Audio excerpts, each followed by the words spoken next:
Hello everyone, welcome to my YouTube channel once again. I hope आप सब लोगों ने सैलरी की वीडियो कंप्लीट देख ली होगी, जो हमने पिछले 3 लेक्चर्स में कंप्लीट सैलरी रिवाइज कर लिया है। आज कुछ एक छोटा मोटा टॉपिक है लाइक सेक्शन 98 की रिलीफ जो सैलरी के अंडर है। पहले मैंने सोचा था कि जब थोड़ा बाद में कराऊंगी किसी और टॉपिक के साथ, बट हम इसको आज कवर कर लेंगे। जो थोड़ा बहुत है टैक्स रेट का उसमें इशू, तो मैं आपको वो बता दूंगी कि क्या है, कैसे है, क्या करना है, कैसे आपको क्वेश्चन गिवन होगा। क्योंकि अभी हमने टैक्स रेट अभी देखे नहीं है, इसलिए मैं पहले उसको स्किप करने वाली थी, बट आई थॉट कि मैं उसको भी आज कवर करवा दूं। हम करने वाले हैं सबसे पहले सेक्शन 89 की रिलीफ, उसके बाद हम करेंगे कंप्लीट रिवीजन। जी हम करने वाले हैं, मैं आपको एक बार बता देती हूँ आज का शेड्यूल हमारा। सबसे पहले हम क्या करेंगे, सबसे पहले हम करने वाले हैं सेक्शन 89 की रिलीफ, उसके बाद हम करने वाले हैं कंप्लीट क्विक रिवीजन। जी हाँ, कंप्लीट क्विक रिवीजन जो 15 टू 20 मिनट्स के बीच में कंप्लीट हो जाएगी। सैलरी की कंप्लीट क्विक रिवीजन अगर आपने वो 3 टू अप्रोक्सीमेट 3 या 3.5 आवर्स अच्छे से अटेंड किए हैं तो ये 15 टू 20 मिनट्स में आपको बहुत मजा आने वाला है।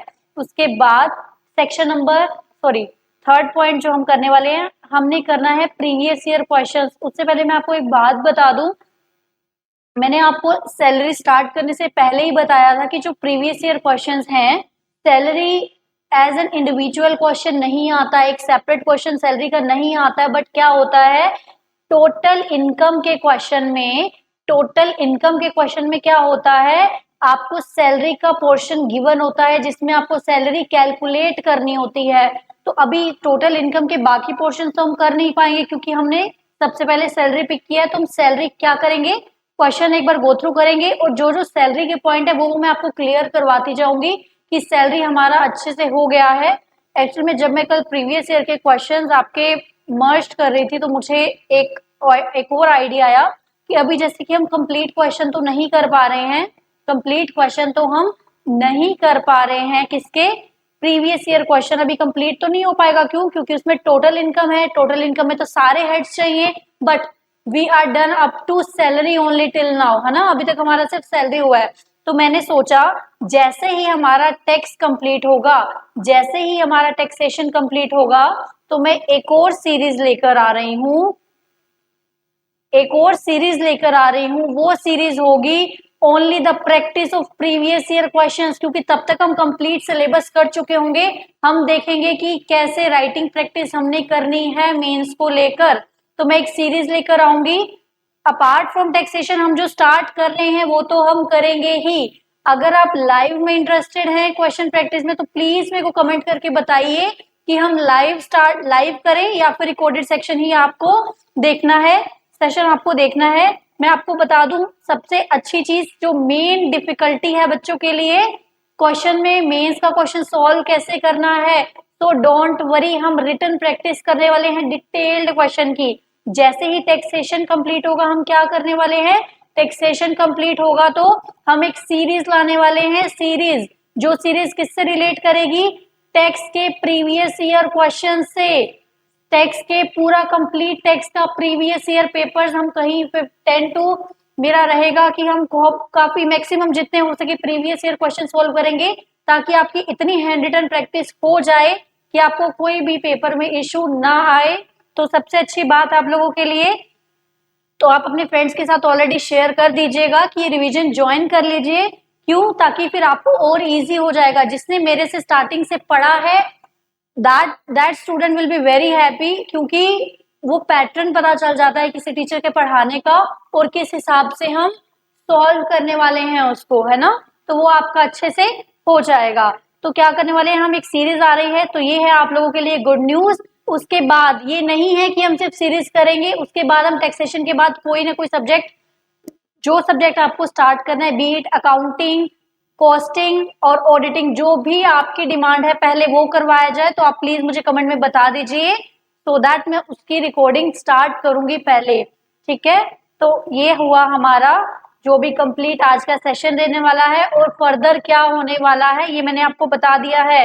Most important point previous year questions, क्योंकि इट इज नॉट इजी। बच्चा कंसेप्ट तो समझ लेता है, कंसेप्ट समझना इज इजी, लर्न भी हो जाएगा अगर आपने अच्छे से अटेंड किया है। बट प्रीवियस ईयर क्वेश्चंस हम बहुत अच्छे से करने वाले हैं एक कंप्लीट सीरीज के अंदर, ठीक है। तो चलो सबसे पहले हम स्टार्ट करते हैं आज का हम क्या स्टार्ट करने वाले हैं, आज हम सबसे पहले स्टार्ट करने वाले हैं सेक्शन 89 की रिलीफ। सेक्शन 89 की रिलीफ, तो सबसे पहले देखिए सेक्शन 89 की रिलीफ होती क्या है। सेक्शन 89 की रिलीफ क्या होती है मैं आपको बता दूं। कई बार क्या होता है आपने देखा होगा इंक्रीमेंट्स लगते हैं, है ना, इंक्रीमेंट्स लगते हैं और वो सैलरी में इंक्रीमेंट रेट्रोस्पेक्टिव होते हैं। प्लीज माइंड माय वर्ड, क्या होते हैं, रेट्रोस्पेक्टिव। मान लो हमारा प्रीवियस ईयर क्या है 2021, इट इज 2021।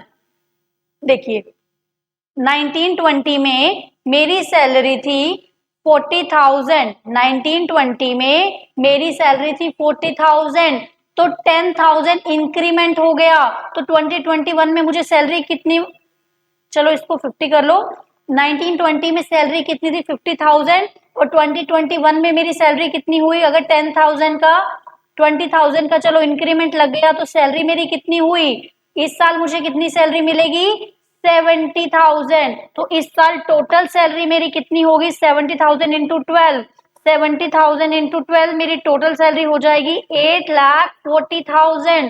प्लीज ध्यान रखिए कितना हो गया 8,40,000 मेरी सैलरी होगी, जो कि 2021 से रिलेट कर रही है। किससे रिलेट कर रही है 2021 से रिलेट कर रही है।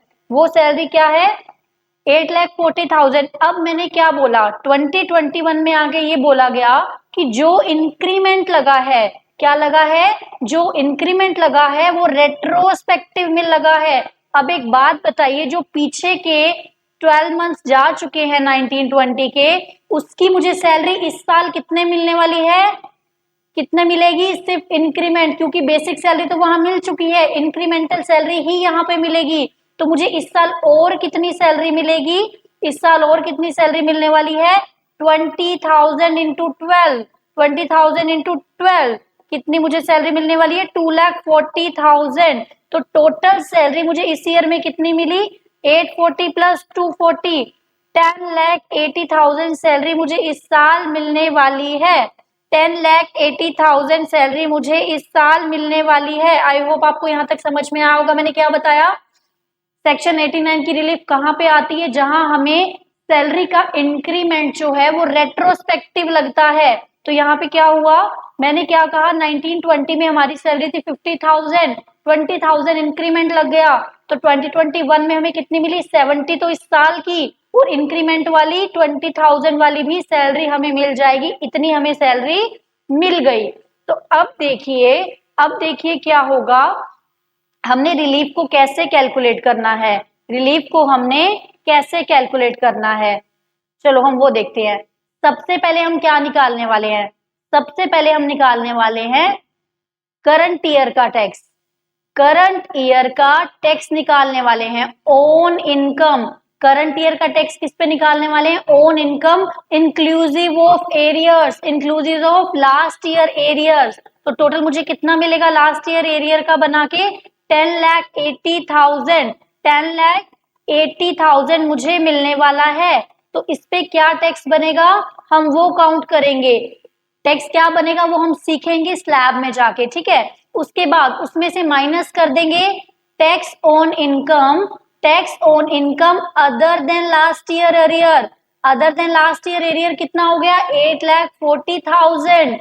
आई होप आपको समझ में आया होगा। मैं अभी करंट ईयर में हूं, मैं 2021 में हूं, 2021 में मैं हूं, मेरा प्रीवियस ईयर क्या है 2021, और रेट भी मैं कौन से लूंगी 2021 के रेट लेके क्या करूंगी, एक बार तो टैक्स कैलकुलेट कर दूंगी इस साल की इनकम पे inclusive of last year arrears, inclusive of last year arrears. उसके बाद माइनस कर दूंगी इनकम टैक्स निकाल के किस पे, वो इनकम पे without including the arrears, without including the arrears में माइनस कर दूंगी। यहाँ पे क्या आ गई एक अमाउंट आ गई, मान लीजिए ये एक अमाउंट आ गई ए, ये एक अमाउंट आ गई ए, दिस माइनस दिस, इस पे जो टैक्स बनेगा दैट, नीचे वाले पे जो टैक्स बनेगा ये अमाउंट आ गई एक हमारी। उसके बाद प्रीवियस ईयर, अब आप कहेंगे हम कितने सालों के टैक्स को याद, रेट को टैक्स को याद रखते रहेंगे स्लैब रेट को, डोंट वरी, अगर क्वेश्चन में रिलीफ वाला क्वेश्चन होता है तो प्रीवियस ईयर का रेट दिया होता है। तो क्या होगा देखिए, प्रीवियस ईयर का हम टैक्स निकाल लेंगे। पहले तो निकालेंगे प्रीवियस ईयर का inclusive of arrears, inclusive of arrears, inclusive of arrear कितना बनेगा 50,000 मेरा वो था, प्लस प्लस 20,000, 50 प्लस मेरा पिछले साल देखो सैलरी कितनी थी 50,000 मेरी सैलरी थी। अगर मैं अरियर भी इंक्लूड कर लूं तो 70,000 के हिसाब से मेरी सैलरी हो जाती 8,40,000। 8,40,000 पे जो टैक्स लगेगा वो minus minus without arrears, without arrear मुझे कितना मिला उस साल में 50,000 मिला है। तो 6 लाख पे जो टैक्स आएगा, ध्यान रखिए ये इनकम लेस नहीं करनी है, इस पे टैक्स लेस करना है। दिस माइनस इस पे जो टैक्स आएगा वो, यहाँ पे मान लो एक फिगर आ गई बी, तो ए माइनस बी जितना भी होगा वो आपको रिलीफ मिल जाएगी। ए माइनस बी जितना भी होगा वो आपको रिलीफ मिल जाएगी।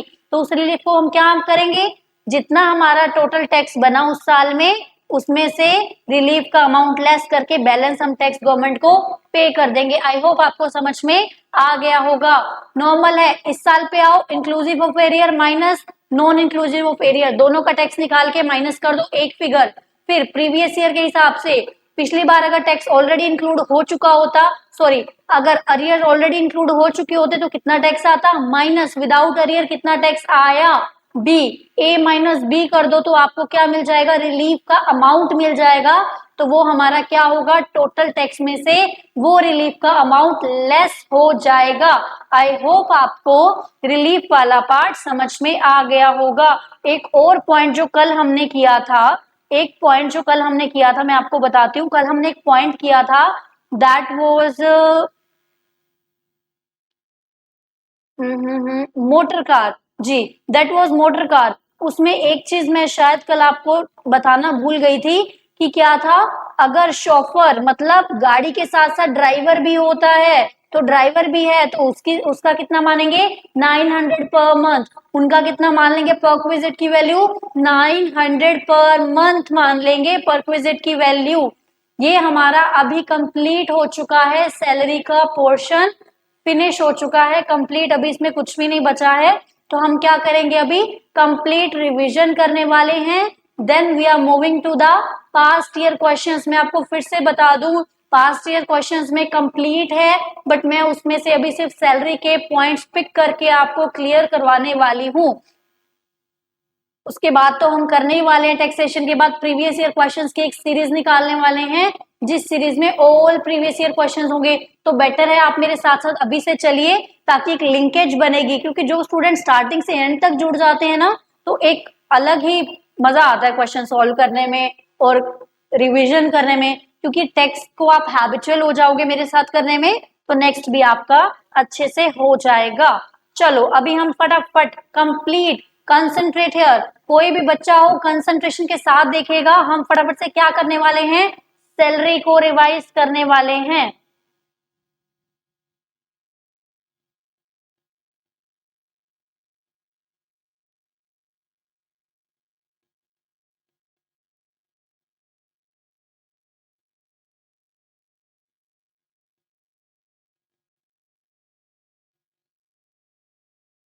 चलो जी हम स्टार्ट करते हैं सैलरी। आई होप आप सब पढ़ के आए होंगे, अगर नहीं आए हैं तो पीछे लेक्चर देखिए, बाद में इस लेक्चर पे आएगा। चलो जी स्टार्ट करते हैं सैलरी। सैलरी क्या था, सैलरी क्या था, कोई भी पेमेंट, कोई भी फिक्स पेमेंट एम्प्लॉयर एम्प्लॉय को कर रहा है, किसमें, under a contract of service. Very good, under a contract of service. मेरे साथ साथ बोलते रहिएगा अपने घर पे बैठे बैठे जोर जोर से, सबको पता चलना चाहिए कि आप पढ़ रहे हैं।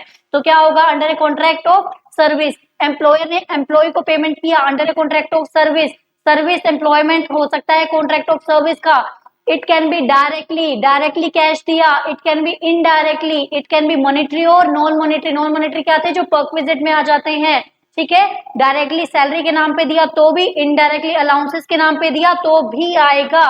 नेक्स्ट सैलरी को कितने पार्ट्स में, पूरे सैलरी के चैप्टर को हम कितने पार्ट में डिवाइड करने वाले हैं, basic, retirement benefits, allowances and perquisite. Basic में हमने क्या देखा था, बेसिक 2 टाइप से होने वाला है। बेसिक में 2 टाइप्स क्या होने वाले हैं, सबसे पहला आपको डायरेक्टली मंथली सैलरी गिवन हो, डायरेक्टली आपको मंथली सैलरी गिवन हो, वो हो जाएगा, या फिर आपको क्या हो सकता है, पे स्केल दिया हो सकता है। पे स्केल का मतलब क्या था, जो स्टार्टिंग की सैलरी है वो on the date of joining दी हुई है, उतना उतना इंक्रीमेंट लगेगा जब तक कि नेक्स्ट पोर्शन तक सैलरी नहीं पहुंच जाती। ध्यान रखिए, डेट ऑफ ज्वाइनिंग के हिसाब से इंक्रीमेंट है, बट हमने स्टेटमेंट ऑफ सैलरी में क्या उठाना है, स्टेटमेंट ऑफ टोटल इनकम में हमने क्या उठाना है, only that salary which comprises in the 1 April 20 to 31 March 21 के बीच में जो आएगी। तो आप देख लीजिएगा कि उस पोर्शन की कितने मंथ्स की कौन सी सैलरी है, कितने मंथ्स की कौन सी सैलरी नहीं है। फिर हमने देखा था dearness allowance, dearness allowance is always taxable, DA is always taxable, ठीक है। उसके बाद था बोनस, बोनस 2 टाइप्स का होता है, एक वॉलंटरी बोनस, एक होता है कॉन्ट्रेक्चुअल बोनस। वॉलंटरी बोनस क्या हो जाता है, पर्क बन जाता है, मैं किसी से खुश हुई, मैंने उसको दे दिया, that is the perquisite, क्योंकि बेनिफिट दिया मैंने, जो ऑलरेडी डिसाइडेड नहीं था। जो कॉन्ट्रेक्चुअल बोनस हुआ वो क्या हुआ, वो बोनस के नाम से ही लिखा जाएगा। उसके बाद commission, commission is always taxable, commission it can be of 2 type, as a percentage of turnover, as a percentage of profit also. I hope आपको मजा आ रहा है। Bonus fully taxable, commission fully taxable. उसके बाद नेक्स्ट पॉइंट हमने क्या पढ़ा था, रिटायरमेंट बेनिफिट्स। रिटायरमेंट बेनिफिट्स क्या थे, सबसे पहले हमने देखा था प्रोविडेंट फंड। प्रोविडेंट फंड क्या था, एक ऐसा इन्वेस्टमेंट फंड, एक ऐसा इन्वेस्टमेंट फंड, जैसे कि आप सेविंग बैंक में इन्वेस्ट करते हो वैसे आपको इंटरेस्ट मिलता है, यहाँ भी एक ऐसा इन्वेस्टमेंट फंड जहां कंट्रीब्यूशन करने पे आपको इंटरेस्ट मिल रहा है, और वो एक टाइम पीरियड के बाद मैच्योर हो रहा है, मैच्योर हो रहा है। अभी हम देखेंगे दोनों केसेस में क्या होगा। सबसे पहले जो रिटायरमेंट बेनिफिट्स जो हैं, इसमें प्रोविडेंट फंड में कंट्रीब्यूट कौन कौन कर सकता है, एम्प्लॉयर भी कर सकता है, एम्प्लॉय भी कर सकता है। How many types of contributions are there, it can be recognized provident fund, unrecognized provident fund, third was statutory, बिल्कुल करेक्ट बोल रहे हैं आप, third was statutory provident fund. सबसे पहले हम पढ़ते हैं रिकॉग्नाइज प्रोविडेंट फंड। हमने क्या पढ़ा था, पोर्शन में डिवाइड किया था। रिकॉग्नाइज में एम्प्लॉई अगर करवा रहा है, मैं खुद करवा रही हूँ, मेरे बॉस ने नहीं कराया अभी, मैं अगर करवा रही हूँ तो क्या होगा, मैं अगर करवा रही हूँ रिकॉग्नाइज प्रोविडेंट फंड में तो क्या होगा, एटीसी की डिडक्शन मुझे मिल जाएगी, वो हम डिटेल में देखेंगे। एटीसी की डिडक्शन 1,50,000 तक मिल जाएगी। उसके बाद जो मैंने पैसा जमा करवाया, that was contribution, that was contribution, very good. उसके बाद जो कंट्रीब्यूशन किया उस पर इंटरेस्ट मिला, इंटरेस्ट हमने क्या पढ़ा था, up to 9.5% it is exempted, yes up to 9.5% is exempted. उससे ज्यादा वाला टैक्सेबल, उससे ज्यादा वाला टैक्सेबल। आप एक बात बताओ, टैक्सेबल किसकी वजह से हुआ है, एम्प्लॉय की इन्वेस्टमेंट की वजह से, वो इंटरेस्ट जाता है अदर सोर्सेज में। सेकंड, अगर रिकॉग्नाइज में यही एम्प्लॉयर जमा करवा रहा है, कौन करवा रहा है, एम्प्लॉयर जमा करवा रहा है, तो क्या होगा, तो क्या होगा, up to 12% of the salary exempted, contribution का amount up to 12% of the salary exempted. उसके बाद एक्सेस ऑफ 12% कहां टैक्सेबल होगा, सैलरी में। क्यों, क्योंकि ये एम्प्लॉयर ने करवाया है और एम्प्लॉय के रिलेशनशिप की वजह से हो रहा है। सैलरी का मतलब यहाँ पर क्या था, बेसिक तो था ही, डीए था forming part of retirement benefits, plus commission था। कमीशन कौन सा था, only as a percentage of turnover, only as a percentage of turnover। Interest was same except यहाँ पे जो इंटरेस्ट एक्सेस वाला होगा वो टैक्सेबल कौन से हेड में होगा, अंडर द हेड सैलरी होगा, very good, under the head salary होगा। चलो अभी हम चलते हैं नेक्स्ट पे। हमने क्या पढ़ा था इसके बाद, अनरिकॉग्नाइज्ड, गंदा सा नाम है, बहुत गंदा नाम है, अनरिकॉग्नाइज्ड, ठीक है। एम्प्लॉयर ने जो भी कंट्रीब्यूशन कराया, चाहे वो एम्प्लॉयर का कंट्रीब्यूशन था उसमें, चाहे वो इंटरेस्ट था, दोनों ही, जब तक एम्प्लॉय क्या है, जॉब में है, तब तक एग्जाम। रिटायरमेंट के टाइम पे आप उसको दोगे तो eight the time of retirement किस में आ जाएगा, वो सैलरी में, eight the time of retirement salary में, वेरी गुड, आपको याद आना चाहिए, ठीक है। उसके बाद अगर एम्प्लॉय करवा रहा है, आप एक बात बताओ, गंदा सा नाम है, अनरिकॉग्नाइज्ड है, क्या गवर्नमेंट उसको छूट देगी, नहीं, गवर्नमेंट एग्जम्प्ट करने वाली, 80C में डिडक्शन नहीं मिलेगी, तो क्या होगा ऐसे। लेकिन अगर एटीसी में डिडक्शन नहीं मिली तो इसका मतलब क्या हुआ, डिडक्शन नहीं मिला तो मतलब टैक्स लग गया, इनडायरेक्टली टैक्स लग गया। तो क्या जब वो उसको वापस मिलेगा मेच्योरिटी पे दोबारा टैक्स लगेगा, जी नहीं, नहीं लगेगा tax. At the time of refund no tax, क्यों, क्योंकि इनडायरेक्टली पहले लग चुका है। उसके बाद अगर वो इंटरेस्ट मिलता है अनरिकॉग्नाइज से तो एग्जाम्प्ट है as long as employees in the salary, sorry job, as long as employees in the job, job में जब तक हुआ तब तक एग्जाम्प्ट है, उसके बाद जब मिलता है टैक्सेबल है, बट एम्प्लॉय की वजह से एम्प्लॉय को मिल रहा है तो कौन से हेड में टैक्सेबल है, इनकम फ्रॉम अदर सोर्सेज। ये सब हम वहां देखेंगे, बट अगर यहाँ से क्लैरिटी होगी, ये वन चार्ट हो गया आपका सब जगह का, ठीक है। उसके बाद स्टैट्यूटरी प्रोविडेंट फंड, एम्प्लॉयर कोई भी चीज करवाए स्टैट्यूटरी में, contribution whether it is interest, both are exempted, both are exempted, लेकिन एम्प्लॉय का कंट्रीब्यूशन का डिडक्शन मिलेगा एटीसी में, interest is exempted, interest is exempted. Next हमने क्या पढ़ा था, डीए हमने देखे थे, डीए वैसे तो डीए जो मिल रहा है वो फुल्ली टैक्सेबल है, बट रिटायरमेंट बेनिफिट्स के जितने भी सैलरी निकालेंगे उसमें सिर्फ form part of the salary वाला आएगा, रिमेनिंग वाला जो not forming part of the salary है नहीं आने वाला। कमीशन 100% टैक्सेबल है, बट कई जगह जहां जहां कमीशन ली थी वहां वहां रिटायरमेंट बेनिफिट्स में कमीशन कौन से आएगी, only as a percentage of turnover वाली कमीशन आएगी। उसके बाद हमने देखा था जी ग्रेचुटी, ग्रेचुटी फटाफट से, रिटायरमेंट कम डेथ बेनिफिट बोलते हैं हम इसको। ग्रेचुटी जो अगर ड्यूरिंग द जॉब मिल गई fully taxable, during the job मिल गई तो फुल्ली टैक्सेबल, किसके लिए फुल्ली टैक्सेबल, कम ऑन बोलते रहिए, फुल्ली टैक्सेबल किसके लिए, सभी एम्प्लॉयज के लिए। उसके बाद अगर वो at the time of retirement मिली तो हमने क्या चेक करना है, क्या वो गवर्नमेंट एम्प्लॉय को मिली है, गवर्नमेंट एम्प्लॉय को मिली है तो क्या होगा, fully exempted, government employee, civil servant, local authority के employees fully exempted. But others के लिए दो चीजें देखनी है, क्या वो ग्रेचुटी एक्ट में कवर्ड है या नहीं है, कवर्ड है नहीं है, तीन चीजों में से लीस्ट वाला एग्जम्प्टेड, बाकी टैक्सेबल। लीस्ट क्या, एक्चुअल रिसीव, दोनों में सेम, चाहे वो कवर है चाहे नहीं है, ठीक है। 20 लाख की लिमिट है दोनों में, बट थर्ड पॉइंट में डिफरेंस था, 15/26 नोट कवर्ड में 1/2, 1/2 इधर था last drawn salary. Last drawn salary का मतलब क्या था, basic plus DA, DA forming part वाला।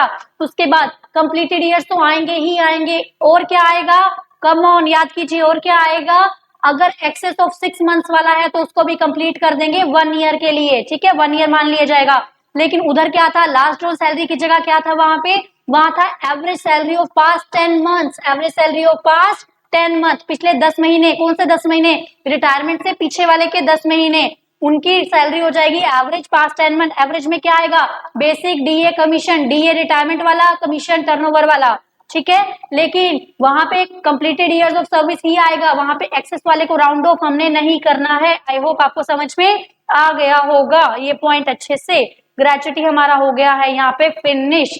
फिर हम चलते हैं पेंशन पे। पेंशन में क्या किया देखा था हमने, पेंशन में था अगर पेंशन अनकम्यूटेड है, रट्टा नहीं लगाना, अनकम्यूटेड का मतलब इकट्ठी कम्यूट नहीं की है, अनकम्यूटेड कम्यूटेड नहीं है तो पार्ट्स में मिल रही है, इंस्टॉलमेंट में मिल रही है, तो जैसे जैसे पेंशन मिलेगी वैसे वैसे सैलरी हेड में टैक्सेबल हो जाएगी। क्यों, क्योंकि वो एम्प्लॉयर एम्प्लॉय के रिलेशनशिप की वजह से जनरेट हुई है। कम्यूटेड में हमने क्या देखना है, लमसम जो मिली है, क्या वो ग्रेचुटी उसको मिल, अगर वो गवर्नमेंट एम्प्लॉय है, स्टैट्यूटरी कोई स्टैट्यूटरी लिमिट की वजह से कुछ मिल रहा है तो एग्जम्प्टेड है, गवर्नमेंट एम्प्लॉय को एग्जम्प्टेड है। अगर अदर है तो हमने क्या देखना है, ग्रेचुटी मिल रही है या नहीं। क्या हमने ये भी देखना है कवर्ड है नहीं कवर्ड, कौन सा अप्लाई है, no, only we have to look up की ग्रेचुटी मिल रही है तो 1/3 ऑफ द किसका एग्जाम्प्ट होगा, रिपीट कीजिए, 1/3 किसका एग्जाम्प्ट होगा आप बताइएगा मुझे, पेंशन वैल्यू, बिल्कुल, क्योंकि जो हमें मिलता है वो ओनली कम्यूटेड पोर्शन मिलता है, उसको डिवाइड बाय कितने परसेंटेज आपने कम्यूट किया उसकी वैल्यू, वो पेंशन वैल्यू आएगी। तो पेंशन वैल्यू का 1/3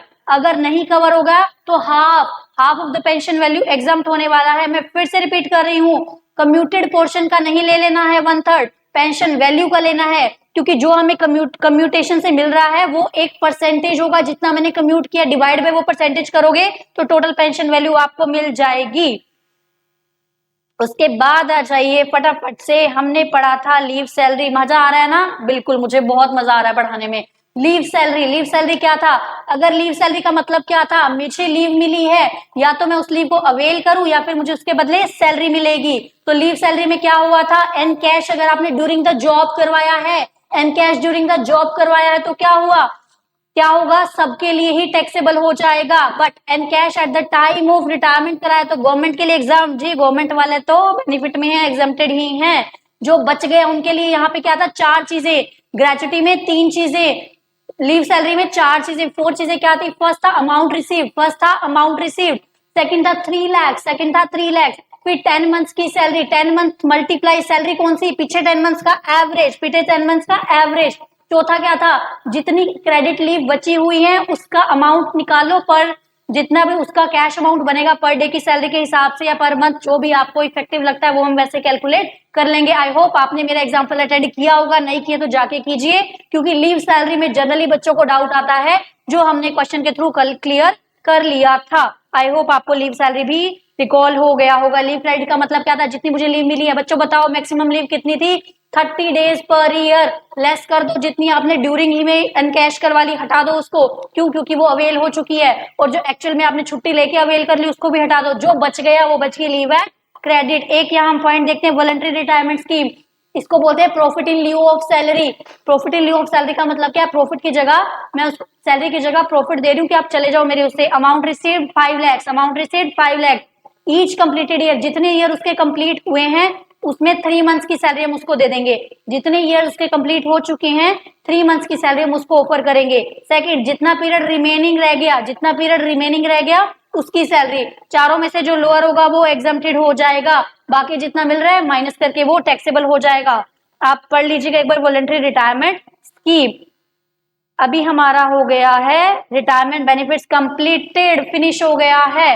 नेक्स्ट है अलाउंसेस। अलाउंसेस क्या थे, फटाफट बच्चों मुझे बताओ, अलाउंसेस क्या थे, जो मैं कैश में दे रही हूँ, जो मैं क्या दे रही हूँ, कैश में दे रही हूँ, कैश में दे रही हूँ एम्प्लॉइज को पैसा, एम्प्लॉइज को पैसा कैश में दे रही हूँ। सबसे पहले हमने वो पैसा पढ़ा था जो खर्चों के बेसिस पे एग्जाम्ट है, जितना खर्चा करोगे उतना एग्जाम्ट है, जितना नहीं करोगे उसको टैक्सेबल कर दिया जाएगा। इसके लिए हमने एक निमोनिक बनाया था, निमोनिक वाज कैट उधर है, कैट उधर है, लिख लो हिंदी वाला ताकि हिंदी का कोई निमोनिक नहीं है, कैट उधर है। सी से क्या था, कन्वेंस अलाउंस, सी से कन्वेंस अलाउंस, जितना खर्चा किया उतना बचा दो, बाकी टैक्सेबल अलाउंस, एकेडमिक अलाउंस, सी से कन्वेंस, ए से एकेडमिक, टी से टूर एंड ट्रेवल, सी से कन्वेंस, ए से एकेडमिक, टी से टूर एंड ट्रेवल। उसके बाद यू से यूनिफॉर्म, यू से यूनिफॉर्म, डी से डेली, एच से helper, helper for office, helper for office, research allowance, research allowance, ये एग्जाम उतने होंगे जितना अमाउंट स्पेंड हुआ है, बाकी सब हो जाएगा टैक्सेबल, बाकी सब क्या होने वाला है, टैक्सेबल होने वाला है। फिर हमने देखा पर्सनल अलाउंसेस, पर्सनल अलाउंसेस में एक लिमिट थी, लिमिट हमें बांध दी गई। सबसे पहले चिल्ड्रन अलाउंस, कितना कितना कितना कितना, बताइए बताइए बताइए, 100 रुपीज पर मंथ पर चाइल्ड, क्या लिमिट थी जी, 2 बच्चों की लिमिट थी maximum. Hostel allowance 300 per month पर चाइल्ड, मैक्सिमम 2 चाइल्ड। ट्रांसपोर्ट, मैंने आपको बताया था transport is fully taxable allowance except except except, याद कीजिए, हैंडीकैप्ड पर्सन के लिए, बिल्कुल जी बिल्कुल सही सोच रहे हो आप, इट वाज हैंडीकैप्ड पर्सन के लिए। कितना एग्जाम था, 3200 पर मंथ, 3200 पर मंथ, बाकियों के लिए फुल्ली टैक्सेबल अलाउंस। हमने कहा था जो अंडरग्राउंड जाके काम कर रहे हैं 800, जो ट्राइबल में काम कर रहे हैं 200, ट्रांसपोर्ट अंडरटेकिंग में काम कर रहे हैं उनके 2 चीजें थी, 10,000 और जितना 70% ऑफ अलाउंस, जो दोनों में से कम हुआ, 10,000 पर मंथ और 70% ऑफ अलाउंस, दोनों में से जो कम हुआ वो क्या हो जाएगा, वो क्या हो जाएगा, एग्जम्प्ट हो जाएगा, बाकी हमारा टैक्सेबल पोर्शन में आ जाएगा। इसके बाद जितने भी अलाउंसेस बच गए वो क्या हैं, जितने भी अलाउंसेस बच गए वो क्या हैं, टैक्सेबल अलाउंसेस हैं। उसके बाद एक हमने देखा था house rent allowances, house rent में हमने क्या था, metro city Delhi Mumbai Chennai Kolkata, metro cities Delhi Mumbai Chennai Kolkata, अगर जिनको लिखना है आप लिख लो, Delhi Mumbai Chennai Kolkata. Metro cities non metro cities, difference सिर्फ एक पॉइंट में आएगा, सबसे पहले तीन दोनों में एचआरए जितना रिसीव हुआ है वो लिख लो। फिर देखो rent paid in excess of 10% of salary, मैंने 10% ऑफ सैलरी का निकाल के देखना है, उसके कंपैरिजन में रेंट मैंने कितना ज्यादा पे किया, rent paid minus 10% of salary. उसके बाद अगर वो मेट्रो सिटीज में है, Delhi Mumbai Chennai Kolkata, 50% of salary, 40% of salary other cases में, तीनों वाला एग्जाम, बाकी हो जाएगा जी टैक्सेबल। ये ध्यान रखिए, सबसे बड़ी बात, ये एग्जाम्पशन तभी मिलेगी जब आपने हाउस रेंट लिया है, हाउस रेंट, ये एग्जाम्पशन नहीं मिलेगी अगर आपके पास खुद का घर है, अलाउंस तो मिल रहा है पर आप हाउस रेंट पे नहीं ले रहे हो, ठीक है, खर्चा नहीं हुआ है तो एग्जाम्पशन नहीं मिलेगी। यहाँ 10% ऑफ सैलरी, सैलरी का मतलब क्या, वही रिटायरमेंट बेनिफिट वाली, बेसिक तो आएगी आएगी, डीए कौन सा आएगा, रिटायरमेंट वाला, जी बिल्कुल। कमीशन कौन सी आएगी, टर्नओवर वाली आ जाएगी।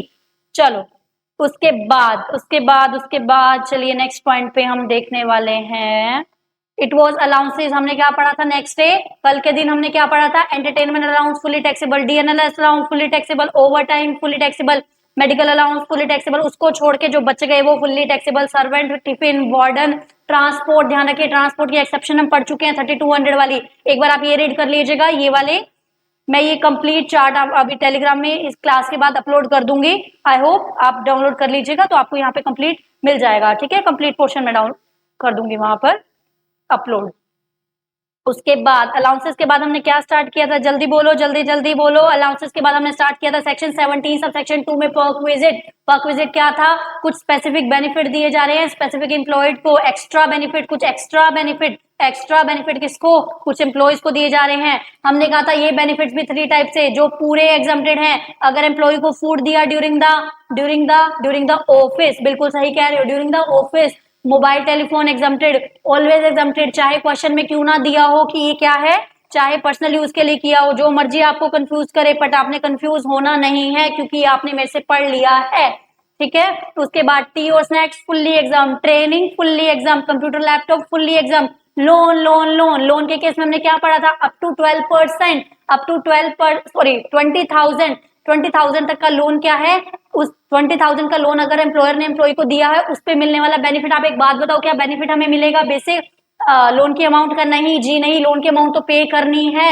इंटरेस्ट का बेनिफिट क्यों, क्योंकि एम्प्लॉयर से आप तभी लोगे ना, आपको कुछ कम रेट पे देगा या नील रेट पे देगा, तो जितना भी इंटरेस्ट रेट बेनिफिट है वो आपके लिए बेनिफिट क्या बन जाता है, परक्विजिट। फिर हमने देखा था गिफ्ट, अगर गिफ्ट दे रहा है अप टू 5,000 या फिर कैश में एग्जाम्प्ट है, अदर देन दैट क्या हो जाएगा, टैक्सेबल हो जाएगा। इसके बाद हमने कौन सा परक्विजिट देखा था, इसके बाद मेडिकल फैसिलिटी, मेडिकल अलाउंस।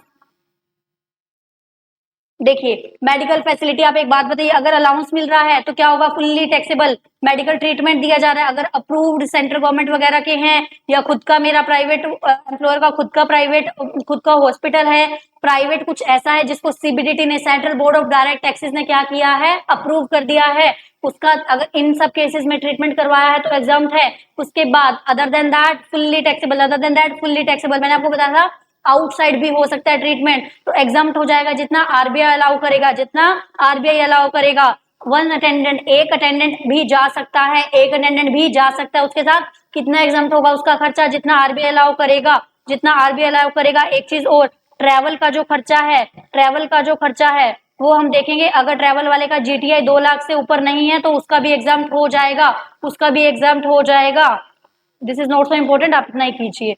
उसके बाद हमने पढ़ा था rent free accommodation. Rent free accommodation, एक बात बताओ, अगर मैंने पैसा दिया, अगर एम्प्लॉयर ने मुझे पैसा दिया तो क्या होगा, मैं एम्प्लॉई, आप, मैं एम्प्लॉयर, आप एम्प्लॉई, आपको मैंने क्या दिया, पैसा दिया, तो आपके लिए वो क्या है, हाउस रेंट अलाउंस है, इट इज नॉट अकोमोडेशन। अगर गवर्नमेंट दे रही है तो लाइसेंस फी के हिसाब से, अगर अदर देन दैट कोई दे रहा है तो हम देखेंगे क्या उसका खुद का घर है एम्प्लॉयर का, क्या मेरा खुद का घर, मैं आपको जो मेरे नाम पे है, खुद का घर नहीं सॉरी, जो मेरे, अगर मैं आपको दे दूंगी तो मैं कहाँ रहूंगी, मेरा खुद का घर मतलब वो मेरे नाम पे है, वो मैं अगर आपको दे रही हूँ तो क्या होगा, हम देखेंगे पॉपुलेशन। अगर हायरिंग पे दिया है तो क्या होगा, सबसे पहले अगर एम्प्लॉयर ने एम्प्लॉय को क्या दिया, घर प्रोवाइड करा, घर प्रोवाइड किया, तो उसमें हम क्या देखेंगे, अगर वो मेरे नाम पे है वो घर तो मैं क्या देखूंगी, अगर पॉपुलेशन उस सिटी की कितनी है, 10 लाख से कम है तो 7.5% ऑफ सैलरी, 10 से 25 के बीच में है, 10 से स्टार्ट होकर 25 के बीच में है तो 10% ऑफ सैलरी, मोर देन 25 है तो 15% ऑफ सैलरी। उसके बाद अगर हायर्ड बाय एम्प्लॉयर, एम्प्लॉयर ने खुद पहले भाड़े पे लिया फिर मुझे दिया,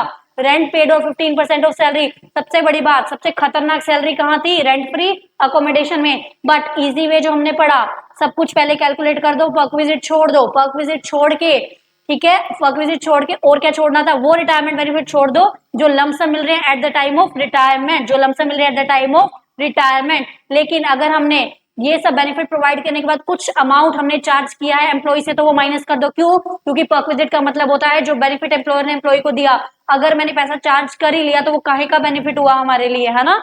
उसके बाद फर्निश था या अनफर्निश, आई होप आपको याद आ रहा है, फर्निश था, अनफर्निश तो हमने पीछे कैलकुलेट करना ही है, अगर फर्नीचर है तो ये भी कर लो, नहीं है तो ना करना। फर्नीचर है, फर्नीचर में भी हम देखेंगे, अगर ओन्ड बाय एम्प्लॉयर है, फर्नीचर भी मैंने लगा के मस्त बढ़िया घर आपको तैयार करके दिया तो क्या होगा, 10% of the cost of the furniture भी परक्विजिट की वैल्यू में ऐड हो जाएगा।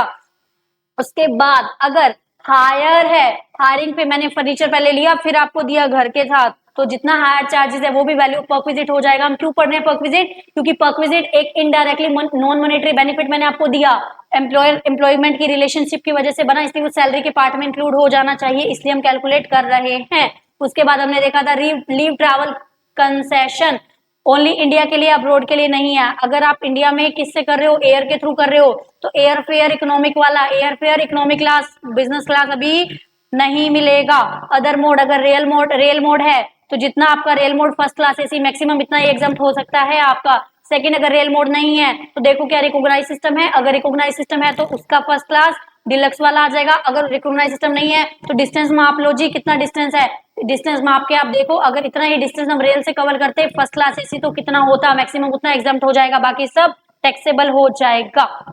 फिर हमने पढ़ा फ्री एजुकेशन, अगर एजुकेशन अलाउंसेस थे तो पीछे गए, अगर फ्री एजुकेशन थी किसको दी जा रही है, एम्प्लॉय को दी जा रही है, मैं आपको एजुकेशन दे रही हूँ, आप मेरे अंडर काम करते हो, मैं आपको एजुकेशन दे रही हूँ, तो क्या होगा, फुल्ली एग्जाम, ठीक है। टू द फैमिली दी जा रही है, फैमिली मुझे देखेंगे, अगर बच्चों को दी जा रही है, अगर आपके बच्चों को मिलेगी तो क्या होगा, 1000 पर मंथ पर चाइल्ड। क्या इसमें limit of number of child था, नहीं होगा, नहीं होगा, नहीं होगा।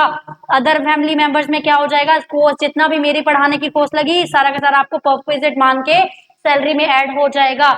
No restriction on number of child, सबसे बड़ी बात ग्रैंड चिल्ड्रन इसमें इंक्लूडेड नहीं है। गार्डनर, वॉचमैन वगैरह जो भी आप प्रोवाइड करा जाएगा आपको एज एन एम्प्लॉय वो फुल्ली टैक्सेबल। गैस इलेक्ट्रिसिटी किया जाएगा, तो हम देखेंगे अगर मेरा खुद का गैस का बिजनेस है एम्प्लॉयर का तो सिर्फ कोस्ट वाला परक्विजिट, अगर गैस का मेरा नहीं है बट स्टिल मैं आपको प्रोवाइड कर रही हूँ तो मार्केट प्राइस जो होगा वो आ जाएगा। उसके बाद हमने देखा था motor car important but we made it so easy, motor car important, we made it so easy. Motor car हमने देखना अगर ऑफिशियल यूज के लिए तो हटा दो, हमारे काम की नहीं है। फिर मोटर कार पहला पोर्शन हमने क्या पढ़ा था, owned by employer, maintained by, दोनों केसेस होते हैं, मैं ही आपको मेंटेन करके दे रही हूँ या आपको कह रही हूँ भाई मैंने दे दिया मेंटेन तो करो आप, ठीक है। मेंटेन बाय अगर एम्प्लॉयर है, देखो तो बेनिफिट कितना मिला, अगर मैं फुल्ली पर्सनल यूज कर रही हूँ तो मुझे बेनिफिट कितना मिला, मेरी कार, सिंपल सी, चलो आपकी कार, आपको मैं कार दे रही हूँ, आप मेरे अंडर काम कर रहे हैं तो आपको बेनिफिट क्या मिला, एक तो मैंने कार दी तो उसका बेनिफिट हो गया 10% ऑफ कॉस्ट लाइक डेप्रिसिएशन, ठीक है। और मेंटेन भी मैंने कराया तो मेंटेनेंस भी ऐड हो जाएगी। इन केस आपको क्या हुआ, मैंने आपको दिया बट मेंटेनेंस तो आपके मत्थे मैंने लगा दिया, आप ही मेंटेन करो जी उसको, मैं तो सिर्फ आपको गाड़ी दे रही हूँ, भला मनाओ उसका, तो आप क्या करोगे, आप क्या करने वाले हो, दिस इज थोड़ा बहुत सा फन ताकि आपको अच्छे से याद हो जाए। तो आप क्या करोगे, तो आप सिर्फ 10% वाला लोगे, मेंटेनेंस उसमें ऐड नहीं करोगे अगर एम्प्लॉय ने मेंटेन किया है तो, ठीक है। यह यहाँ पे शायद देखो अगर मेंटेन एम्प्लॉय ने किया तो ये नहीं आएगा ना, ठीक है, तो सिर्फ हायर चार्जेस आ जाएंगे, ठीक है। तो लेकिन उसके बाद हमने कहा था अगर दोनों पर्पस के लिए यूज किया तो लिमिट हमने सेट कर दी थी, क्योंकि पहचानना मुश्किल हो जाएगा, एम्प्लॉयर पीछे पीछे थोड़ा घूमेगा कितने परसेंट आपने यूज किए घर के लिए। तो मैंने अगर आपको दी कार बोथ द पर्पस में आप यूज कर रहे हो तो 1600 less than 1600 up to 1600 CC कितना था, 1800 पर मंथ, अगर मोर देन 1600 सीसी है मोटर कार तो 2400। अब ध्यान दीजिए अगर एम्प्लॉय मेंटेन कर रहा है तो एक बात बताओ, लिमिट थोड़ी कम होनी चाहिए ना, तो 600 900 कितनी up to 1600 CC 600, more than 1600 CC 900 per month. I hope आपको समझ में आ गया होगा, अगर नहीं आया तो प्लीज डिटेल वाला देख लीजिए। उसके बाद अगर ओन्ड बाय एम्प्लॉय, उसके बाद ओन्ड बाय एम्प्लॉय है तो एक केसेस हमने पहले ही कट कर दिया था, ओन्ड बाय भी एम्प्लॉय है, मेंटेन भी एम्प्लॉय करा रहा है, चला भी एम्प्लॉय रहा है, तो भैया जब मैं सारे काम करा रही हूँ तो मुझे बेनिफिट कहाँ का, कोई बेनिफिट नहीं मिला तो उसको कट कर दो। लेकिन ओन्ड बाय एम्प्लॉय है, मेंटेनेंस अगर एम्प्लॉयर दे रहा है, मैं आपको गाड़ी दे रही, सॉरी गाड़ी आपकी है बट मेंटेनेंस का खर्चा मैं दे रही हूँ, तो आपको मेरे से बेनिफिट कितना मिला, ओनली मेंटेनेंस, रट्टा मारने का नहीं है, ओनली समझ के चलने का है। अगर बोथ द केसेस हुए, अगर मैंने आप दोनों में यूज कर रहे हो, मेंटेनेंस में आपको सारी दिए जा रही हो तो 1800 2400 कब, अप टू 1600 सीसी और मोर देन 1600 सीसी। उसके बाद ये हमारा हो गया है फिनिश। हम चेक करते हैं हमने कितना टाइम लिया, हमने अप्रोक्सीमेट लिए हैं विद 89 की रिलीफ, हमने कितना टाइम लिया, विद 89 की रिलीफ हमने 40 मिनट्स में फिनिश कर दिया। ये आपको तभी समझ में आया होगा, अगर आपने मेरा लास्ट लेक्चर, तीनों लेक्चर डेडिकेटेडली अटेंड किए हैं तो चलिए नेक्स्ट हम स्टार्ट करते हैं। हम हमारे प्रीवियस ईयर क्वेश्चंस में एक बार फिर से मैं रिपीट कर दूं कि ये जो क्वेश्चंस हैं वो सेपरेटली सैलरी पे नहीं है, मैंने एक क्वेश्चन डाला है सेपरेटली सैलरी का, वो हम देखते हैं अभी। बट ये टोटल इनकम के क्वेश्चन है, तो आई वांट कि हम एक बार देख लें हमें जो जो पोर्शन हो गया है ना, कोई पोर्शन छूटा तो नहीं है, ठीक है, तो हम इसको अच्छे से देख लेंगे। चलिए आइए, ये हम इसका डिटेल करने वाले हैं, डोंट वरी, मैंने आपको बता दिया फुल सीरीज हम इस पे प्रीवियस ईयर क्वेश्चंस पे करने वाले हैं। सबसे पहले देखिए, मैं इसको फुल्ली सॉल्व अभी नहीं कर रही हूँ क्योंकि क्वेश्चन तभी फुल्ली सॉल्व करेंगे जब हो जाएगा, बट मैं सैलरी का एक एक पॉइंट आपको रिकॉल करवाने वाली हूँ यहाँ क्वेश्चन के थ्रू। तो आइए सबसे पहले हम देखते हैं, सबसे पहले हम देखते हैं क्या था। सबसे पहले यहाँ पे था बेसिक सैलरी। बेसिक सैलरी आपका आ जाएगा, कुछ को कोई इशू है इसमें? नहीं है जी। 24,000 इंटू 12। डीए क्या दिया हुआ है? एक तो पार्ट ऑफ सैलरी, एक दिया हुआ है additional not forming part of salary. तो डीए क्या था? Fully taxable. डीए क्या था? Fully taxable. हम यहाँ पे सैलरी डालेंगे, उसमें डीए डाल देंगे, दोनों डीए ऐड होंगे। लेकिन बाइफिकेशन क्यों दी हुई है? क्यों? क्योंकि रिटायरमेंट बेनिफिट्स के टाइम पे हमने जो कैलकुलेट करना होता है वो हम कैलकुलेट करते हैं। एक सेकेंड प्लीज, मैं पानी पी लूं, आप भी पी लीजिए।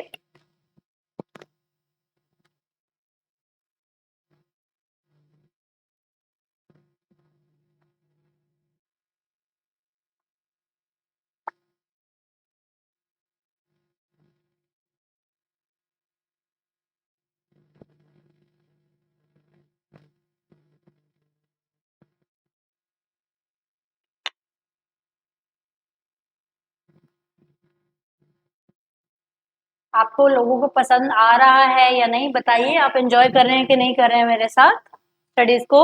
तो देखिए, ठीक है, डीए क्या था? Fully taxable. डीए का था, हम मस्ती भी करने वाले हैं, डोंट वरी, मस्ती के साथ साथ पढ़ाई करेंगे ताकि यूं आपको माइंड में फिट हो जाए, ठीक है। एंड हाँ, एंड प्लीज मुझे बता दीजिएगा आपको नेक्स्ट सब्जेक्ट कौन सा पढ़ना है। डोंट फॉरगेट टू कमेंट कि नेक्स्ट सब्जेक्ट आप कौन सा चाहते हो। जो मैक्सिमम स्टूडेंट्स बोलेंगे वो हम पिक कर लेंगे पहले, है ना, ठीक है। बेसिक, ठीक है, बेसिक सैलरी आप एड ऑन कर दोगे, कोई इशू किसी को नहीं होना चाहिए। डीए कंप्लीटली टैक्सेबल है, बट अलग अलग क्यों दिया हुआ है? क्योंकि हमने पढ़ा है रिटायरमेंट बेनिफिट्स में हमने सिर्फ फॉर्मिंग पार्ट वाला लेना। तो उसके बाद आइए, एक सेकंड में थोड़ा जूम कर देती हूँ इसको, देखिए, ठीक है। उसके बाद स्पेशल अलाउंस, मैं आपको यहाँ से क्लियर करा दूं, स्पेशल अलाउंस वो अलाउंस होते हैं जो एक्सपेंडिचर बेस्ड होते हैं। एक्सपेंडिचर बेस्ड कौन से थे? कैट किधर है? उधर है जी, कैट उधर है, ठीक है, कैट उधर है। वो वाले अलाउंसेस, ये अलाउंसेस एग्जम्प्ट होंगे इन केस एक्सपेंडिचर हुआ है। यहाँ पे कुछ मेंशन नहीं किया तो that is up to you, आप अपनी अजम्पशन ले सकते हैं। अगर आप ये मान रहे हो कि एक्सपेंडिचर हो चुका है तो ये नील आ जाएगा। अगर आप ये मान रहे हो कि एक्सपेंडिचर कुछ भी नहीं हुआ है स्पेशल अलाउंसेस का, तो क्या होगा? तो क्या होगा? फुल्ली टैक्सेबल हो जाएगा। उसके बाद आ जाइए, इस पॉइंट पे मार्क कर लीजिए, ठीक है। उसके बाद एफ पॉइंट क्या कह रहा है? एम्प्लॉयर ने कंट्रीब्यूट किया है किसमें? 3,000 पर मंथ। आप रिकॉल करके मुझे बताएंगे, मेरे सुनने से पहले आप रिकॉल करेंगे कि क्या होगा। पहले देखो कौन सा फंड है, रिकॉग्नाइज्ड वाला, आपके माइंड में चार्ट आ जाना चाहिए। रिकॉग्नाइज्ड प्रोविडेंट फंड में क्या था? एम्प्लॉयर कंट्रीब्यूट करता है तो क्या होता है? तो क्या होता है? 12% ऑफ सैलरी। 12% हम देखेंगे, 12% ऑफ सैलरी, कौन सी salary? Basic plus DA forming part वाला हम निकालेंगे तो क्या होगा?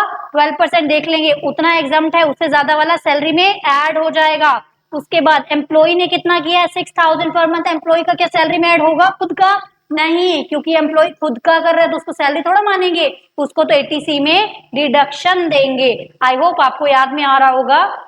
उसके बाद नेक्स्ट पॉइंट है इंटरेस्ट। देखिए, इंटरेस्ट, अगर इंटरेस्ट क्रेडिट हुआ एट द रेट ऑफ 8%, आपको पता होना चाहिए इंटरेस्ट कितने से एक्सेस वाला क्या है? एग्जम्प्टेड है। ओनली 9.5 तक एग्जम्प्टेड है, तो ये क्या एग्जम्प्टेड है? जी हाँ, कंप्लीटली एग्जम्प्टेड है। इन केस ये 12% होता तो हम 9.5 को छोड़ के बाकी निकाल लेते, वो यहाँ पे सैलरी में एड ऑन करते। क्या दोनों का हिस्सा सैलरी में ऐड होगा? नहीं होगा। क्यों? क्योंकि एम्प्लॉयर वाला हिस्सा ही ऐड होगा यहाँ पे। एम्प्लॉय का हिस्सा तो क्या होने वाला है? एम्प्लॉय का हिस्सा अदर सोर्सेज में जाने वाला है, ठीक है। उसके बाद इनकम फ्रॉम अदर सोर्सेज, ये हम बाद में देखने वाले हैं। ये भी पॉइंट खत्म हो गया। सैलरी के इतने ही पॉइंट थे, एक भी पॉइंट ऐसा नहीं है जो हमने कवर नहीं किया। आई होप आपको ये पॉइंट समझ में आ गए होंगे। बस अगर आपने डेडिकेटेडली लेक्चर किया है तो डोंट वरी, मैं कह रही हूँ कुछ आपका मार्क नहीं कटेगा। बाकी क्वेश्चन को अटेम्प्ट, फुल्ली अटेम्प्ट कैसे करना है वो हम देखेंगे सीरीज के अंदर। उसके बाद आ जाइए जी सेकंड वाले पॉइंट पे। सेकंड वाले पॉइंट पे आ जाइए। सेकंड क्वेश्चन क्या कहता है?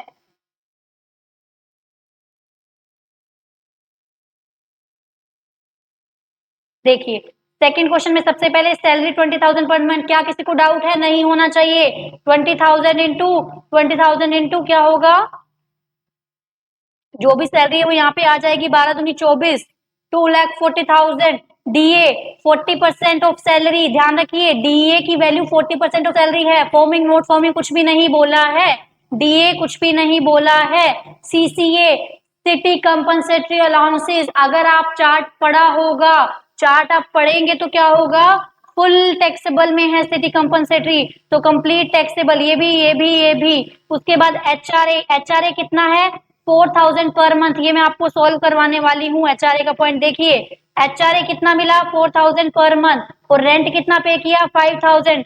याद करिए लिमिट क्या थी हमारी, कानपुर, दिल्ली, मुंबई, चेन्नई, कोलकाता नहीं है तो 40%। सबसे पहले रेंट कितना मिला हमें, देखिए कि सॉरी अलाउंस कितना मिला हमें, अलाउंस कितना मिला, 4,000 पर मंथ, 4,000 इंटू 12, 48,000 अलाउंस मिला।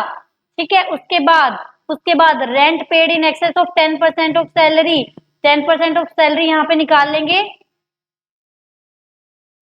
अब ये भी डिपेंड करेगा कि आपने डीए कौन सा मानना है, डीए कुछ भी नहीं दिया तो अभी मैं नहीं मान रही हूँ फॉर द टाइम भी। 12%, 40% डीए है, 96,000 डीए हो गया।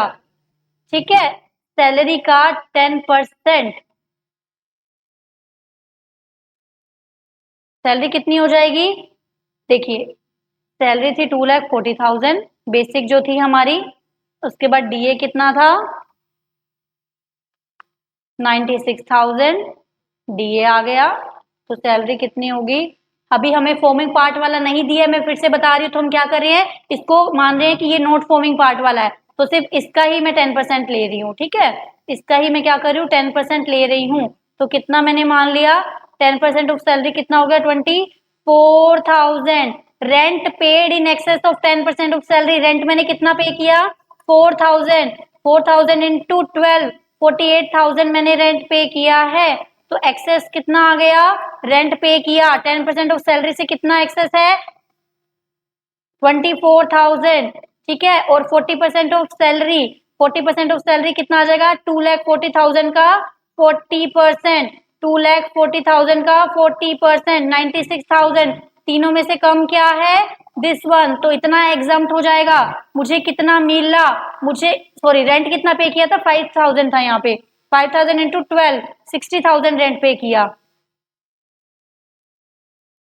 तो 36,000 आ गया यहाँ पे, है ना। तो कितना हो गया, तीनों में से लोअर कौन सा है, तीनों में से लोअर कौन सा है, 36,000। तो जितना मुझे मिला अप टू 36,000 क्या हो जाएगा, एग्जाम्प्ट हो जाएगा।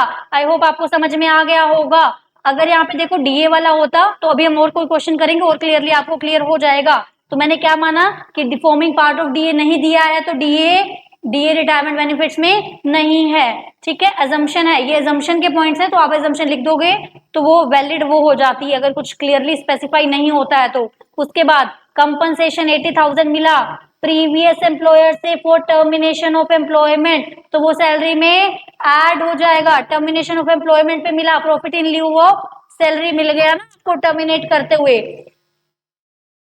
उसके बाद कंट्रीब्यूट किया उसने खुद ने रिकॉग्नाइज प्रोविडेंट फंड में, उसने कंट्रीब्यूट किया तो 80C में जाएगा, एम्प्लॉयर ने कंट्रीब्यूट किया तो 12% ऑफ सैलरी तक एग्जाम्प्ट हो जाएगा। उसके बाद प्रोफेशनल टैक्सेस, अभी हमने शायद यस स्टैंडर्ड डिडक्शन में कल हमने प्रोफेशनल टैक्स में पढ़ा था,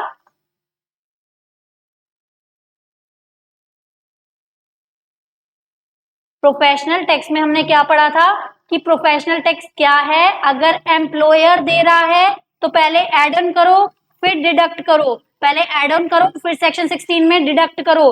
अब यहाँ तो कुछ नहीं बोला, तो हम ये मान रहे हैं कि इसने खुद ने ही दिया है तो इसको डायरेक्टली डिडक्ट कर देंगे, डायरेक्टली डिडक्ट कर देंगे। तो ये था 16(3) का पॉइंट, 16 सबसेक्शन 3 का पॉइंट। अब देखिए ही ओन्स अ कार, मतलब एम्प्लॉय खुद कार ओन्स करता है जो खुद के लिए भी है और उसके पर्सनल भी है प्रोफेशनल भी है। ठीक है, तो अगर वो यूज कर रहा है पर्सनल प्रोफेशनल खुद की कार है, ठीक है, हम ये मान लेंगे कि मेंटेनेंस उसको किसने दिया है, उसने दिया है एम्प्लॉयर ने, तो लिमिट लग जाएगी कौन सी, अगर वो खुद की कार यूज कर रहा है, अगर एम्प्लॉयर ने उसको मेंटेनेंस दिया है तो 2400 1800 वाली लिमिट यहाँ पे आ जाएगी। आप देखिए कुछ भी मिस हमारा नहीं हो रहा है। उसके बाद आइए, थर्ड क्वेश्चन क्या है?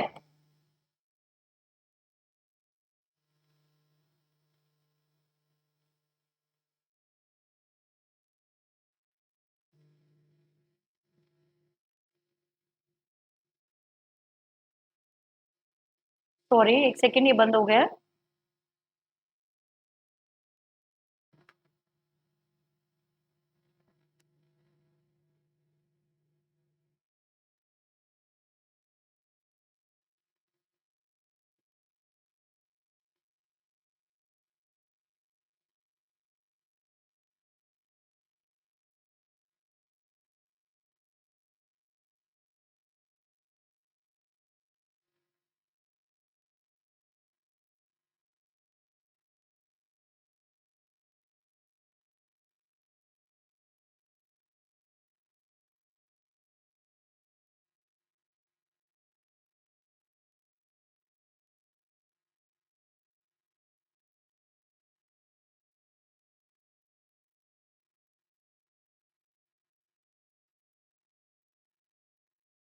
हम क्या देख रहे थे? क्वेश्चन नंबर थर्ड हम देख रहे थे, है ना? Question number third, third third third कहाँ गया? थर्ड, ये रहा जी, थर्ड। थर्ड क्वेश्चन देखिए, थ्योरी वाला क्या है? What is meant by the perquisite? Perquisite क्या था? एम्प्लॉयर ने एम्प्लॉय को कुछ एक्स्ट्रा बेनिफिट दिया है। एक्स्ट्रा बेनिफिट दिया है क्या? कौन सा बेनिफिट दिया है? एक्स्ट्रा बेनिफिट कुछ स्पेसिफाइड एम्प्लॉयज को। What are the tax free? Tax free कौन कौन से थे? Laptop, computer, lunch, loan up to 20,000, है ना? मोबाइल, टेलीफोन, फूड, ये सब थे एग्जाम्प्टेड। तो आपको क्वेश्चन अच्छे से हो जाएगा, हमने कुछ भी मिस नहीं किया है। तो अब नेक्स्ट क्वेश्चन क्या है? मिस्टर शान is salaried employee during the year ended 31 मार्च। उसकी डिटेल नेक्स्ट पेज पे हमें गिवन है। नेक्स्ट पेज पे डिटेल गिवन है, देखते हैं जी क्या डिटेल गिवन है, कुछ छूटा है कि नहीं छूटा है हमारा। देखिए सबसे पहले एनुअल सैलरी कितनी है? 4,20,000 का, इसमें कोई डाउट है? ये एज इट इज सैलरी में इंक्लूड हो जाएगा। उसके बाद पे अरियर्स। अरियर्स क्या होते हैं? आपको सैलरी दी जाती है, अरियर्स पीछे के भी कुछ मिल गए तो ऐड ऑन हो जाएगा।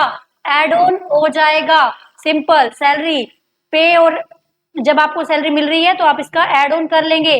उसके बाद leave travel concession by employer. Leave travel concession LTC में मैंने आपको बताया था, एग्जाम ये है एक्सपेंडिचर बेस्ड हो गया है एलटीसी, है ना? हमने क्या कहा था? अगर इन इंडिया है तो कितना तक मैक्सिमम एग्जाम्प्ट है? अगर आप ये मान रहे हो कि मैक्सिमम एग्जाम्प्ट हम कर चुके हैं, हम उसको यूज कर चुके हैं, खर्चा कर चुके हैं, तो नील आ जाएगा। अगर आप एजम्पशन ये ले रहे हो कि एलटीसी का खर्चा नहीं किया है बट एलटीसी मिल गया है, बेनिफिट मिला है, ऑब्वियसली बात है एलटीसी कंसेशन मिला है, तो क्या होगा?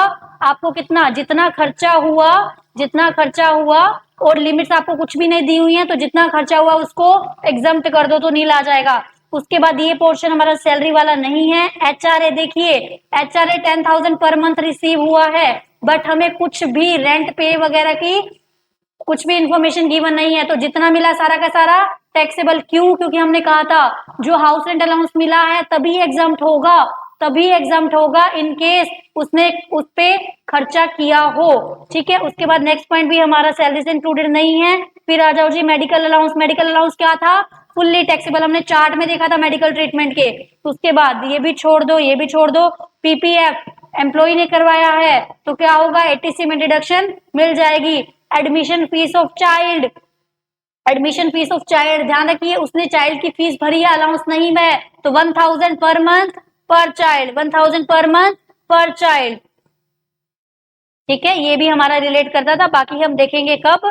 जब हमारा क्या होगा? जब हमारा कंप्लीट हो जाएगा, बिल्कुल। उसके बाद ही owns a house, don't compare it with this. वो इसके खुद की एम्प्लॉय की बात कर रहा है, एम्प्लॉय का खुद का हाउस है जो उसने लेट आउट किया है, तो ये किसका पोर्शन बन जाएगा? नेक्स्ट टॉपिक जो हम करने वाले हैं, हाउस प्रॉपर्टी, किसका पोर्शन बन जाएगा? ये हाउस प्रॉपर्टी का पोर्शन बन जाएगा। डिटरमाइन द टोटल इनकम, हमने सैलरी के पॉइंट देख लिया। आप देख रहे होंगे कि मैक्सिमम पॉइंट जो टोटल इनकम के है क्वेश्चन, उसमें मैक्सिमम मोर देन 70% तो मैं कहूंगी सैलरी से भरा पड़ा है। तो आई होप आपको समझ में आ गया होगा। चलिए नेक्स्ट क्वेश्चन।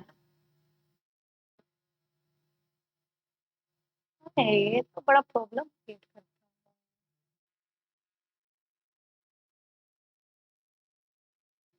ठीक है, अभी यहाँ चलते हैं हम नेक्स्ट क्वेश्चन पे। देखिए नेक्स्ट क्वेश्चन क्या कह रहा है, मिस्टर एस एम्प्लॉय हैं दिल्ली में through out the year, basic salary add हो जाएगी, पर्सनल पे ऐड हो जाएगी, कुछ भी पे किया। कन्वेंस अलाउंस, एक बात बताइए, कन्वेंस अलाउंस हमने कहीं पढ़ा था? जी बिल्कुल हमने पढ़ा था, कैट उधर है, कन्वेंस अलाउंस, कैट उधर है, कन्वेंस अलाउंस क्या था, जितना एग्जाम जितना खर्च करोगे उतना एग्जाम है, बाकी टैक्सेबल है। यूनिफॉर्म अलाउंस खर्च करोगे, knowledge update, special allowance, medical allowance fully taxable, medical allowance fully taxable, entertainment allowance एक बार फुल्ली ऐड होगा, उसके बाद लेस होगा। लेस भी किसके लिए होगा? सिर्फ गवर्नमेंट एम्प्लॉयज के लिए होगा, ये हमने पढ़ा था। लेस भी किसके लिए होगा? सिर्फ गवर्नमेंट एम्प्लॉयज के लिए। कितना? 5000, 20% ऑफ सैलरी और एक्चुअल रिसीव, जो लोअर होगा वो लेस हो जाएगा। ही प्रोवाइडेड गिफ्ट वाउचर, हमने पढ़ा था, एम्प्लॉयर एम्प्लॉय को गिफ्ट दे रहा है, कैश में है, फुल्ली टैक्सेबल, ठीक है।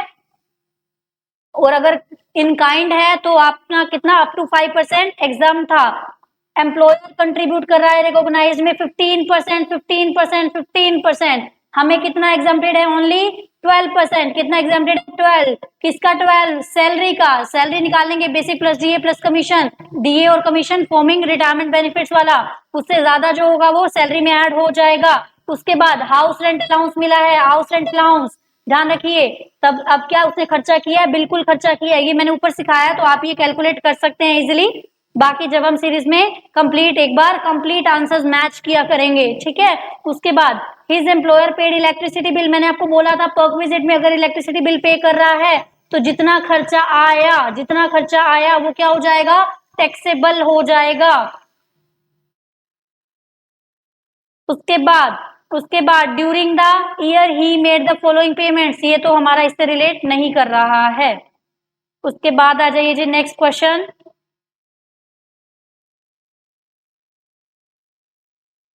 नेक्स्ट क्वेश्चन देखिए, डिडक्शंस कंप्लीट याद कीजिए। डिडक्शंस क्या मिलती हैं सेक्शन 16 में?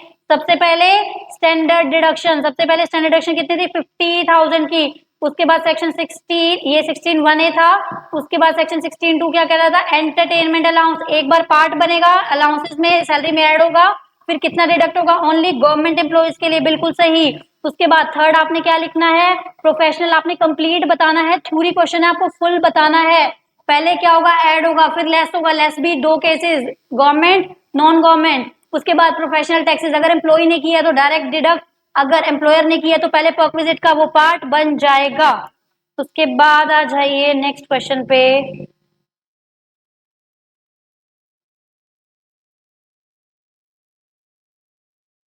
नेक्स्ट क्वेश्चन, ये क्वेश्चन जी कंप्लीटली सैलरी का है। एक क्वेश्चन हम और अटेम्प्ट कर लेते हैं, कंप्लीटली सैलरी का क्वेश्चन है। आप देख रहे होंगे कुछ भी हमारा छूट रहा नहीं है, तो डोंट वरी, हमने अच्छे से सारा का सारा कवर कर लिया है। सबसे पहले क्या है? बेसिक पे। बेसिक पे 50,000, ध्यान रखिए पर मंथ नहीं मेंशन है तो कंप्लीट 50,000 होल ईयर है। डीए ऐड कर दो, इसमें कमीशन ऐड कर दो, एंटरटेनमेंट अलाउंस ऐड कर दो, क्योंकि एंटरटेनमेंट अलाउंस तब लेस होगा अगर वो गवर्नमेंट एम्प्लॉई है। उसके बाद मेडिकल एक्सपेंडिचर रीइंबर्स, पैसे मिल रहे हैं, एक्सपेंडिचर रीइंबर्स है, कुछ भी नहीं बोला है कि मतलब वो एक्सपेंडिचर रीइंबर्स हो रहा है तो डायरेक्टली टैक्सेबल हो गया। प्रोफेशनल टैक्स ध्यान रखिए 3,000, 1,000 उसमें से एम्प्लॉयर ने पे किया है, तो पर्क विजिट का पार्ट कितना बनेगा? ओनली 1,000, लेकिन लेस कितना होगा डिडक्शंस में? 3,000 जाके लेस हो जाएगा। उसके बाद recognised provident fund, mister Gupta ने 7,000 करा है, he has no other income, तो 7,000 उसका लेस हो जाएगा अलाउंसेस का, ठीक है। तो एंटरटेन कितना हम निकालेंगे इसको? स्टैंडर्ड डिडक्शन 50,000, एंटरटेनमेंट अलाउंस की कैलकुलेशन की हुई है। और प्रोफेशनल टैक्स ध्यान रखिए, पर्क विजिट में सिर्फ 1 ऐड हुआ, क्यों ऐड हुआ? क्योंकि वो एम्प्लॉयर ने पे किया है, लेकिन total perquisite sorry total professional tax क्या होता है? लेस हो जाता है, ओके। उसके बाद ये क्वेश्चन आप एक बार पढ़ लीजिएगा, नेक्स्ट वाला इजीली हो जाएगा, कुछ ऐसा नहीं है जो हम रिपीट करते आ रहे हैं वही है। आज का लेक्चर हमारा फिनिश हुआ। आई होप आप सब एंजॉय कर रहे होंगे मेरे साथ series of paper 1 of commerce and accountancy of UPSC, commerce and accountancy. अगर कुछ और भी आप मुझे ये दो चीजें प्लीज जरूर बताइएगा, ठीक है। तो हम जो सीरीज स्टार्ट करेंगे वो तो कंप्लीट होने के बाद ही करेंगे। नेक्स्ट हमारा जो कल टॉपिक रहने वाला है वो क्या रहने वाला है, income from house property. Very important, very important, very important and very interesting. ध्यान रखिए, इसको हम बहुत मजे में पढ़ने वाले हैं। वेरी इंपॉर्टेंट भी है एंड इंटरेस्टिंग भी है। मजे मजे में पढ़ाई करेंगे तो सब याद रह जाएगा। आई होप आप सबको लेक्चर पसंद आ रहे हैं तो like the video, subscribe the channel for more such kind of videos and comment करते रहिए, शेयर करते रहिए फ्रेंड्स के साथ, दूसरों को भी हेल्प कीजिए इन वीडियोस के साथ ताकि सभी इसका बेनिफिट उठा पाए। Thank you so much guys, मिलते हैं नेक्स्ट सेशन में, तब तक के लिए बाय बाय।